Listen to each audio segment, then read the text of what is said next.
Hi friends, ఎలా ఉన్నారు అందరూ? సమ్మర్ హాలిడేస్లో పిల్లలతో అందరూ మంచిగా ఎంజాయ్ చేస్తున్నారా అండి? ఒక్కొక్కరు టూర్లు అలా వెళ్ళారా? మేమైతే ఎక్కడికి వెళ్ళలేదండి. ఎందుకంటే మా అబ్బాయి ఎంసెట్ ఎగ్జామ్ అది రాయాలి కదా, సో ఎక్కడికైతే వెళ్ళలేదు మేము. ఈరోజైతే మాత్రం మేము తీపావకాయకి ప్రిపరేషన్ అయితే చేస్తున్నాము.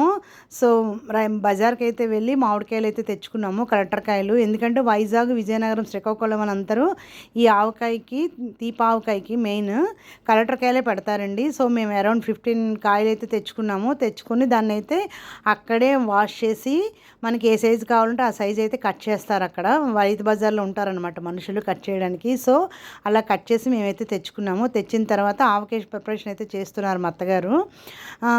15 కాయలకి అరౌండ్ 3 కేజెస్ బెల్లం అయితే వేశారండి. 1/2 కిలో కారం అయితే వేశారు. ఒక పావు సాల్ట్ వేశారండి.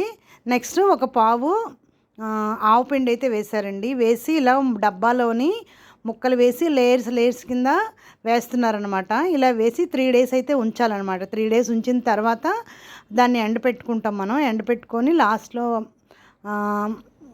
లాస్ట్లోనే ఆయిల్ అది వేసుకోవాలి. నెక్స్ట్ అదంతా ప్రాసెస్ అంతా మీకు నెక్స్ట్ అయితే చూపిస్తాను.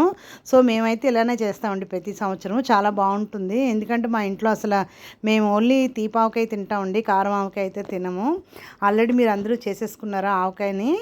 చేస్తే కామెంట్ చేయండి ఫ్రెండ్స్. Bye friends.